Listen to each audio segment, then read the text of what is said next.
Pak Nurul Gufron yang terhormat, daripada Bapak bicara yang teori seperti ini, kita semua tahu Pak, negara ini berada dalam kondisi tidak baik-baik saja. Mending Bapak bicara kasus Bapak, bagaimana Bapak bisa lolos Dewan Etik, kemudian dipetun sukses. Bagaimana kasus Bapak memberikan rekomen pada ASN. Bagaimana kasus-kasus Bapak yang lain Bapak bisa lolos? Mohon maaf Pak, Bapak bukan produk dari kami. Ya, Bapak bukan produk dari kami, itu satu. Korupsi itu intinya etika dan moral Pak. Saya adalah salah satu dosen anti korupsi Pak. Ya, izin ya Pak. Baik. Nah, terima kasih. Baik, Karena terima kasih Pak. Karena Bapak sendiri, Pak Gufron sendiri yang membuka. Pak, tadi jadi juga, Pak, dengan demikian, mohon ini masukan kepada panitia Lemhanas, kalau bisa cari tolong dihargai forum ini Bu. Yang memberikan nilai-nilai baik. Terima kasih. Wassalamualaikum warahmatullahi wabarakatuh. Saya izin keluar. Baik.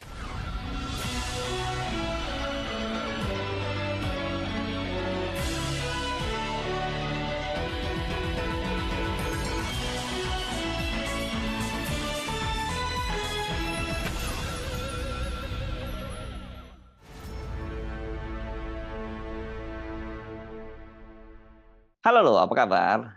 Saya Arsman Arif dari Forum News Network. Assalamualaikum warahmatullahi wabarakatuh. Seorang anggota DPR RI terpilih untuk periode 2024-2029 dari PDIP, namanya ini Tia Rahmania, secara mengejutkan dipecat dan karenanya kemudian dia batal dilantik. Ini padahal dia sudah ikut pembekalan ya. Pemecatan Tia Rahmania dari keanggotaan partai PDIP itu menimbulkan spekulasi karena sebelumnya itu aksinya menginterupsi dan menyerang Wakil Ketua KPK Nurul Gufron itu viral di media sosial dan juga di media-media online. Apakah pemecatan ini karena aksinya tersebut atau karena kasus lain?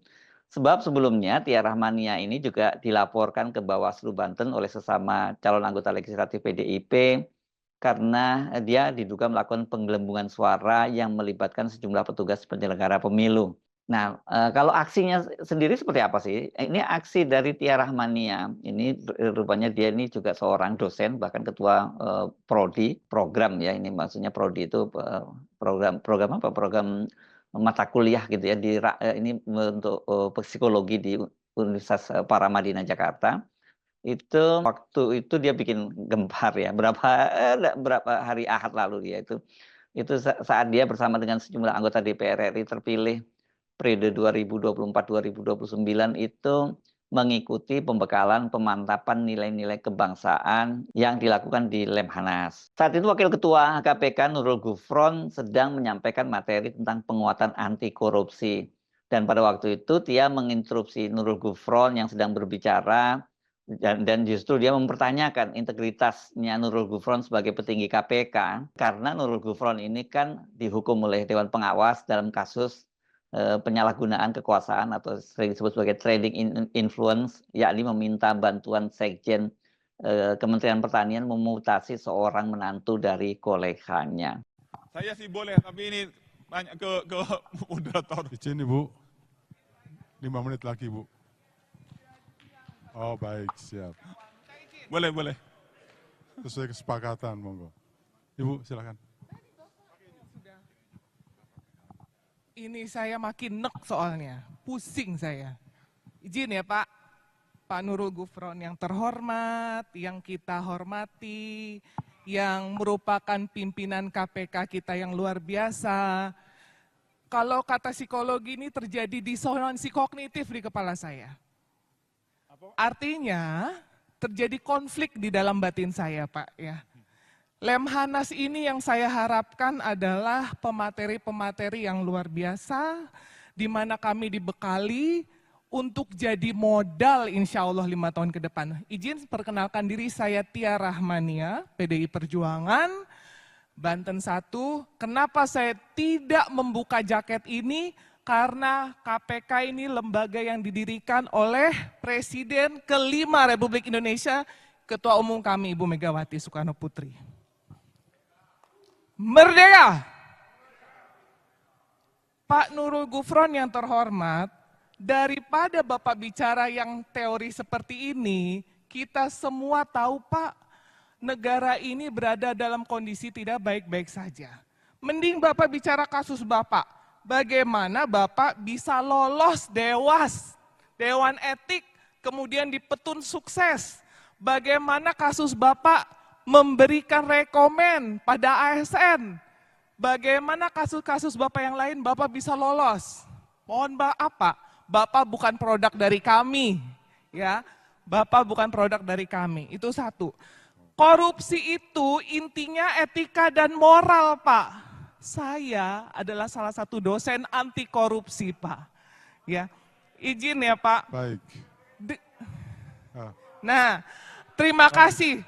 baik, Karena Bu. demikian, terima kasih Pak. Karena Bapak, Bapak sendiri, Pak Gufron sendiri yang membuka. Bapak tadi kasih Jadi juga, Pak, dengan demikian, Halo. mohon ini masukan Bapak dan kepada Ibu. panitia Lemhanas, kalau bisa cari Tolong dihargai materinya forum ini, Bu. yang memberikan Tolong forum ini nilai-nilai dihargai baik. dulu Bapak, aja Bapak, dulu, Bu. Terima kasih. Wassalamualaikum warahmatullahi wabarakatuh. Saya izin keluar. Baik. Terima kasih, Bu. Namanya siapa, Bu? Izin. Ibu Mutiara. oke. Nanti saya jawab ya Bu ya. Iya, Bukan, kalau bertanya tentu juga saya akan jawab, tapi jangan keluar gitu. siap. Aksi Tia Rahmania ini mengundang kehebohan. Gugatannya terhadap Nurul Gufron, seperti yang dikatakan oleh Tia, itu memang benar adanya. Nurul Gufron dihukum etik oleh Dewan Pengawas KPK karena tadi itu trading in influence atau memperdagangkan pengaruhnya gitu. Kendati dia waktu itu dihukum oleh Dewas, dia tampaknya ini nggak merasa bersalah. Karena sebelumnya kan dia sendiri juga mencoba melakukan perlawanan hukum dengan menggugat ke PT UN, juga ketika dipanggil berkali-kali juga mangkir oleh Dewan Pengawas begitu ya. Jadi ya memang Nurul Gufron itu kayaknya memang nggak pas kalau bicara soal hal-hal yang berkaitan dengan masalah integritas sebagai seorang pejabat negara gitu, berkaitan dengan tidak korupsi ya. Karena bagaimanapun juga ini gratifikasi, trading in influence dan sebagainya, saya kira ini kan masuk bagian dari juga tindak pidana yang menjadi pintu masuk dari korupsi. Dan yang juga mengejutkan itu kan Nurul Gufron tetap mendaftarkan diri kembali mengikuti seleksi pimpinan KPK. Ini untungnya aja oleh tim panitia seleksi KPK dia tidak diloloskan. Karena bagaimanapun juga orang yang sudah dihukum oleh Dewan Pengawas, sekecil apapun kesalahannya, apalagi ini kasus trading in influence atau perdagangan pengaruh, ya nggak pantas lah untuk jadi pimpinan KPK.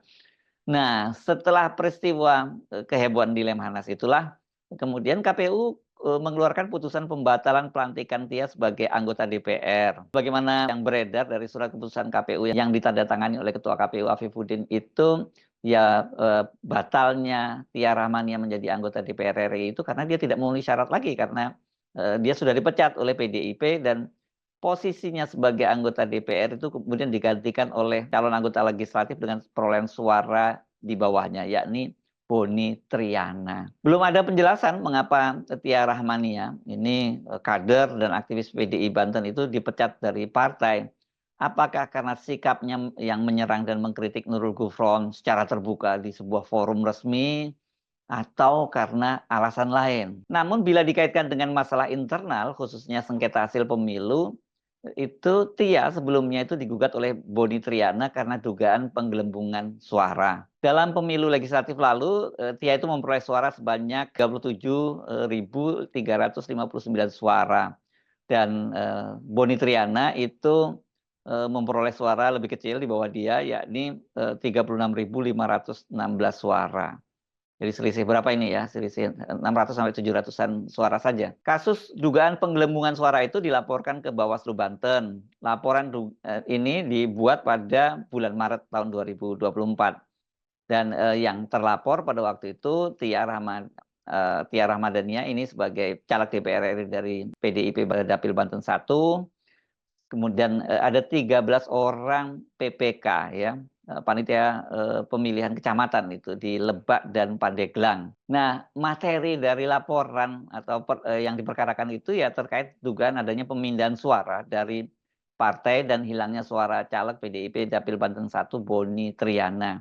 Dan itu temuannya itu katanya penggelembungan suara partai dan hilangnya suara Boni itu ada sekitar 400-an suara. Dalam putusannya pada bulan Mei lalu, 8 panitia pemilihan kecamatan atau PPK itu di daerah Dapil 1 tadi yang meliputi Lebak dan Pandeglang itu oleh Bawaslu dinyatakan terbukti melakukan penggelembungan suara pada pemilu legislatif kemarin ya 2024. Dan berdasarkan putusan pleno itu pelanggaran pemilu di Dapil 1 itu sudah dinyatakan terbukti. Rupanya selain menggugat ke Bawaslu, Boni itu juga kemudian menjadikan dasar putusan Bawaslu itu gugatan ke Mahkamah Partai. Dan ini saya baca dalam sidang pada tanggal 3 September 2024, Mahkamah Etik PDIP memutuskan Tia Rahmania, bukan, ini tadi saya salah menyebutnya, Ramadhania ya, Tia Rahmania itu bersalah dan dipecat sebagai kader PDIP.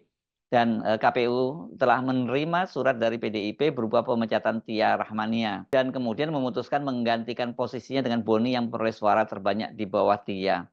Jadi ini pertanyaannya, apakah Tia dipecat karena kritiknya kepada Nurul Gufron atau karena kasus penggelembungan suara itu, atau akumulasi dari kedua kasus itu? Soalnya kalau benar putusan Mahkamah Etik Partai pada tanggal 3 September, mengapa Tia masih bisa lolos mengikuti pembekalan di Lemhanas? Ini kan terjadinya kemarin ya, Lemhanas itu pembukanya tanggal 21 dan peristiwanya tanggal 22 September. Jadi ini memang menjadi tanda tanya. Saya kira ini perlu diperjelas karena ini sampai sekarang ini kan media-media mencoba menghubungi PDIP tapi belum ada jawaban. Dan ini tentu saja penting untuk di-clearkan karena jangan sampai karena sikap kritis itu, kemudian sikap kritis dari Tia Rahmania ini, kemudian partai itu dengan mudahnya memecat seorang bahkan anggota DPR terpilih gitu. Ini kan belum dilantik, yang sudah terpilih pun kalau dengan sistem recall sekarang itu atau sebut pergantian antar waktu itu bisa dilakukan sewaktu-waktu begitu ya. Kalau kita tadi lihat sikap kritis dari Tia, sebenarnya keren ini kalau dia jadi anggota DPR gitu ya. Dia nggak peduli gitu. Bahkan seorang wakil ketua KPK pun langsung dilabraknya. Jadi ini penting ya PDIP untuk segera memberikan penjelasan, kalau tidak ini betul-betul semakin mengkhawatirkan. Apalagi kan sekarang ini sebenarnya kita masih bertanya-tanya apa gunanya sih anggota DPR itu ketika semua partai-partai politik nanti bergabung dalam pemerintahnya Prabowo Gibran termasuk juga PDIP. Jadi sesungguhnya DPR memang nggak penting-penting amat ya, karena kalau dengan sistem sekarang kan kita tahu bahwa kendali sepenuhnya dari anggota DPR dan fraksi itu adalah ketua umum partai. Nah, kalau ketua umum partainya itu semua bergabung dalam pemerintahannya Prabowo Gibran dan sebagian besar nanti yang mungkin akan masuk menjadi anggota kabinet, kita bisa mengharapkan apa dengan DPR itu? Karena kalau sampai berani kritis di DPR ya pasti akan langsung dipecat oleh partainya. Sekali lagi penting kita ingatkan, ada 3 fungsi atau 3 hak dari anggota DPR, yakni soal budgeting, soal legislasi, ini nggak kalah pentingnya, dan yang disebut peran check and balance-nya itu ya ini soal pengawasan. Ya, tapi kalau semua pimpinan atau ketua umum partai ada di kabinet, mana berani anggota DPR itu kemudian mengkritik kebijakan pemerintah. Ini makin mengkhawatirkan saja memang demokrasi di kita ini. Demokrasi omon-omon. Saya Arif dari Forum News Network. Sampai jumpa lagi. Assalamualaikum warahmatullahi wabarakatuh.